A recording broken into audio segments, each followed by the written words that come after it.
Ես պիտի օրհնեմ Տիրոջը ամեն ժամ, Նրա օրհնությունը ամեն ժամ իմ բերանումս պիտի լինի։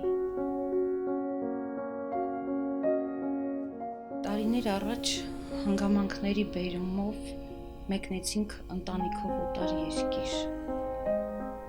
Ես այնտեղ հաճախում էի եկեղեցի, վարում էի մոմ, աշխատում էի դպրոցում մանկավարժ ու ամեն տարի մենք գնում էինք գիտազոտության, քանի որ աշխատում էինք երեխաների հետ։ Ու մի անգամ մի քանի տարի առաջ, 4 տարի առաջ գնացել էի այդպիսի մի հետազոտության, ինձ կանչեցին, ասեցին, որ դու շատ մեծ պրոբլեմ ունես հիվանդության,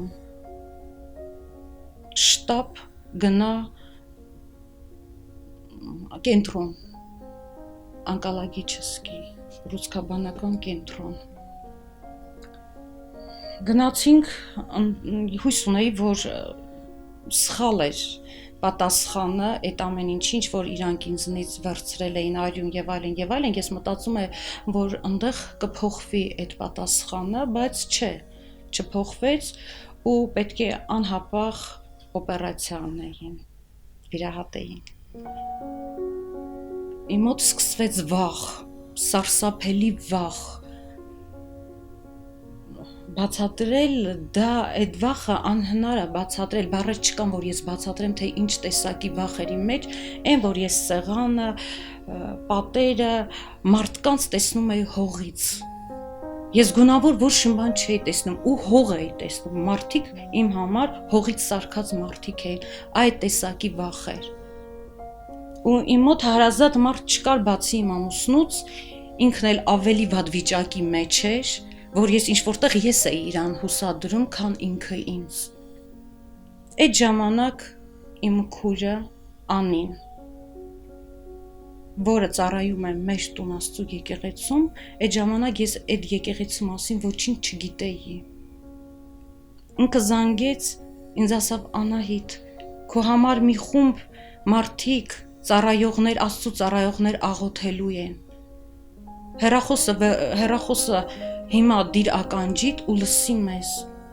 Ես իհարկե միշտ հավատացել եմ Աստծուն, բայց շատ թերահավատ էի, ես չէի պատկերացնում, որ հեռախոսով ինչ-որ բան կարելի անել, ու իմ վախը այն աշճան սարսափելի էր, որ ես չէի պատկերացնում, որ հեռվից աղոթքները իմ վրա կազդեն։ Ես վերցրի հեռախոսը, դրեցի ականջիս ու աղոթքի ձայներ եմ լսում, ասին աչքերդ փակի, աչքերս փակեցի ու աղոթում եմ, ես զգում եմ, որ ճոճվում եմ, հետո սկսեցի հեկեկալ, լացել, հեկեկալ, լացել ու հետո մի հատ հանգստություն, շատ խորը հանգստություն ապրեցի ու ես զարմացա, որ այդ րոպեին 3 րոպե առաջ իմ մեջ ինչքան վախ կար ու այդ րոպեին իմ վախը ընդհանրապես անցավ։ Ու ես ասեցի, Անի, ես անպայման, եթե լավանամ գալու եմ եկեղեցի։ Լավացա, եկա եկեղեցի, հանդիպեցի եղբայր Աշոտին, ծանոթացա, հովիվին լսեցի, իմ համար աղոթեցին ու ես գնացի նորից հետ ու իմ հետ նորից կրկնվեց ավելի վատ վիճակով իմ հիվանդությունը։ Ես հիվանդանոցում էի, նորից Աշոտ եղբայր ինձ զանգեց, ասում Անահիտ, մենք աղոթում ենք քո համար, դու լավ ես, դու զգա, որ դու լավ ես, դու Աստծուն հավատում ես, ես ասում եմ, ես Աստծուն շատ եմ հավատում։ Ու ինքը զարմանում է, ինչն է պատճառը, որ ես այսքան հավատում եմ Աստծուն, իմ համար աղոթում են, բայց ինչ-որ մի բան խանգարում է։ Ինձ վիրահատեցին, Աշոտը ասավ իրիկունը, իրա հետ մենք աղոթեցինք, իմ վիրահատությունը շատ լավ անցավ, ինձ բերեցին սենյակ ու նորից հիմա էլ ստամոքսի սասուդը տրաքեց։ Հետո աղոթեցին, ես լավ էի, հետո իմ կապիլյարները տրաքեց։ Ու ես մտածում եմ, ի՞նչն է պատճառը։ Ես ասում եմ, ով է ինձ մարիոնետկի պես խաղացնում, ի՞նչն է պատճառը։ Ես հեռախոսով զգում եմ Աշոտի զարմանքը, ի՞նչն է այս աղջկա հետ պատճառը, չէ՞ որ ինքը Աստծուն հավատում է։ Մենք իր համար աղոթում ենք, ի՞նչ է պատճառը, որ իր հետ այս ձևի տարօրինակ բաներ է կատարվում։ Քանի որ ունենք մեծ նպատակ եւ նպատակը սա է, որ ամեն մարդ ճանաչի իրական Աստծուն,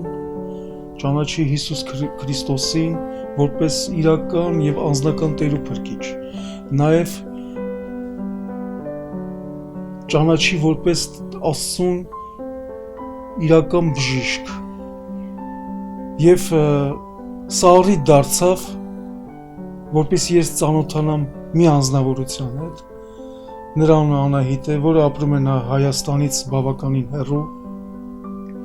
Ունեցանք հեռախոսազանգ Անահիտի հետ, մի հրաշալի անձնավորություն, շատ սիրող Աստծուն մեկը, բայց ցավոք սրտի իրական Աստծուն չէր ճանաչում։ Ներկայացրեցի Աստծուն, իրականում ճանաչեց նրան, եւ մենք բազմիցս աղոթքներ էինք անում իրեն համար։ Եվ ժամանակի ընթացքում պարզվեց, որ Անահիտը ունի աղիքային խնդիրներ։ Եվ շատ անհանգստացած էր ինքը, շատ նեղվում էր սրա համար։ Եվ մենք բազմիցս աղոթել ենք աղիքների հետ կապված, եւ ամեն աղոթքից հետո ինչ որ դրական փոփոխություն է լինում, եւ Անահիտը շատ էր ուրախանում։ Այցելում էր, Աստված այցելում էր Անահիտին։ Բայց պարզվում էր, որ ամեն զանգից հետո որոշակի ժամանակ հետո ինքը կորցնում էր այդ ամենը եւ նրան այցելում էր վախը, այցելում էր կասկածանքը, նորից զանգելուց հետո վերականգնում էր այս ամենը։ Եվ մի օր Անահիտը ինձ ասեց, որ խնդիրը ավելի է բարդացել եւ որոշել են, որ վիրահատություն անեն, եւ վիրահատությունը շատ դժվար վիրահատություն է լինելու, բայց ես քաջալերում եմ իրան, որ Անահիտ մի հանձնվիր, որտեղ մենք տեսել ենք Աստված ինչպիսի հրաշքներ էր արել։ Ես անգամ իմ վրա եմ զգացել այդ հրաշքը։ Ես ինքս բժշկվել եմ շատ վատ հիվանդությունից։ Աստված մեկ վայրկյանում հրաշք արեց իմ կյանքում։ Եվ ես այդ նույն բանը փոխանցում եմ Անահիտին։ Ճիշտ է, Անահիտի այդ պահին գալիս էր ուրախություն, գալիս էր քաջալերվում էր։ Բայց երբ որ նորից ընդհատվում էր մեր կապը, Անահիտը նորից ընկնում էր հուսահատությունների մեջ։ Եվ մի օր նորից զանգեցի, ասի Անահիտ, ինչի՞ա քեզ մոտ sense բաներ կատարվում, որովհետև սա նորմալ երևույթ չի։ Մեր եկեղեցում բազում բժշկություններ, բազում հրաշքներ, ականատես ենք եղել բազում հրաշքների։ Եվ ես բացատրում Անահիտ, մի հուսատվի, Տերը քեզ կբժշկի։ Եվ ինչ ես դու դժվարությամբ վերցնում սա։ Ինչի է հետո կորում, այդ վերցրածդ ինչի է կորում։ Ես նեղվում եմ, զարմանում եմ, որ հրաշքը ինքը լիարժեք չի։ Իմ պատոհաններին կային սրբերի նկարներ, ու ես միշտ սրբերին էի աղոթում։ Ես մտածում եմ, որ ես Աստծուն հավատում եմ, ու ես սրբերին։ Ես զգում եմ, որ ինձ տան մեջ էլ է ինչ որ մի բան խեղդում։ Ես նայում եմ ինչն է պատճառը։ Ես նայեցի այդ սրբին, որի առաջ միշտ մոմ եմ վառել։ Ես տեսա, որ այդ սուրբը, որը տանջվել է, ինչ տանջանքով, որ ինքը մահացել է, այդ նույն տանջանքը, նույն հիվանդությունը, նույն ձևին, նույն պատկերը իմ վրա է եղել ու նույն տանջանքը ես եմ տարել, ուղղակի ես չեմ մահացել, որովհետև իմ համար աղոթել են։ Իսկ ես մտածել եմ, որ այդ սրբին պաշտելով ես Աստծուն եմ պաշտել։ Անահիտը վերադարձավ Հայաստան, մենք հանդիպում ունեցանք,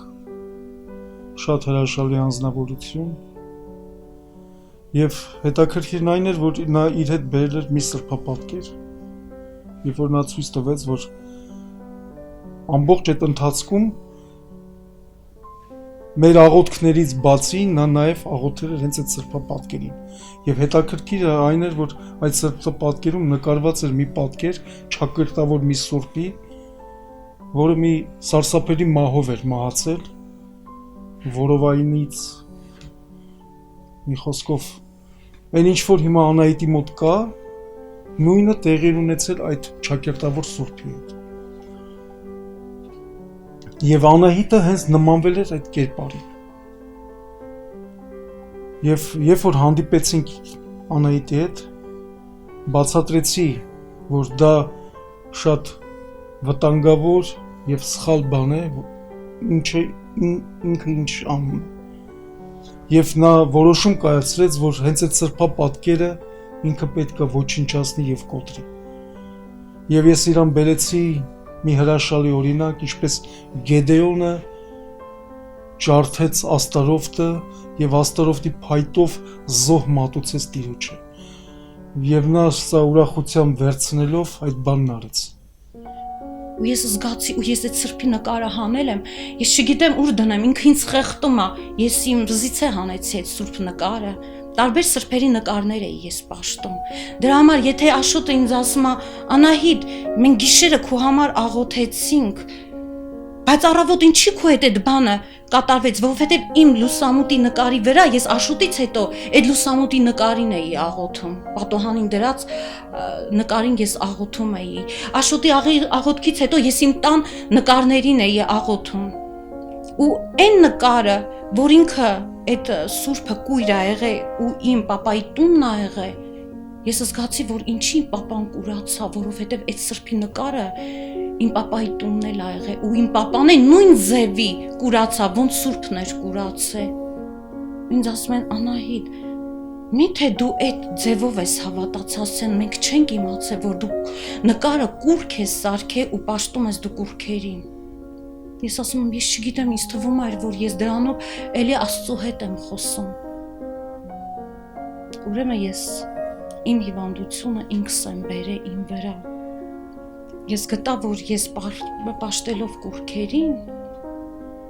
ես նժարի վրա եմ դրել Աստծուն ու կուրքերին։ Ու եթե ես ինչ որտեղ էլի ապրեցի, Աստծո տան աղոթքները ինձ պահեցին։ Ես ուղղակի սուրբերից էի խնդրում, որ ինչ որ բան ինձ տան, ու ես սխալ ճանապարհի վրա էի կանգնած։ Ես սանով ինչ եմ ուզում ասեմ։ Մեկ սպասի, որ հիվանդանաք, որ դժբախտանաք, որ աղքատանաք, նոր գնաք, աղոթեք Աստծուն, նոր հասկանաք Աստծուն։ Ավելի լավ է դուք շուտ գնաք, որ ճիշտ ապրեք այս աշխարհում։ Ես չար չեմ եղել, բամբասող չեմ եղել, Աստվածի մեջ ա եղել եւ ինչ որտեղ այդ Աստծո հավատը ինձ մի քիչ պահել է, բայց ես այնքան տանջանք եմ տեսել, այնքան որ միշտ ասում են մի մարդու համար դա շատ մեծ տանջանք է։ Ես ուղղակի մի քիչ անհարմարել եմ զգում բառիս բուն իմաստով, ես ասեմ, ես ինչ տանջանք եմ տարել։ Դա ես այս ամեն ինչը պատմում եմ շատ մեղմացած ձևով, բայց իրոք շատ եմ տանջվել չիմանալով, թե իրոք ոնց կարելի է Աստծուն հավատալ, ճիշտ ուղղության վրա գնալ։ Ես որ եկա այստեղ, ես ուզում եմ հարցեր տամ, բայց իրանք իմ հարցերի պատասխանը անկախ ինձնից տալիս են, ու ես այդ մի պաշտիր կուրքին, դու ուղիղ Աստծուն պաշտի, իսկ ես կուրքի էի պաշտում, ու ամեն հարցի պատասխանը ես այստեղ գտա, ու ես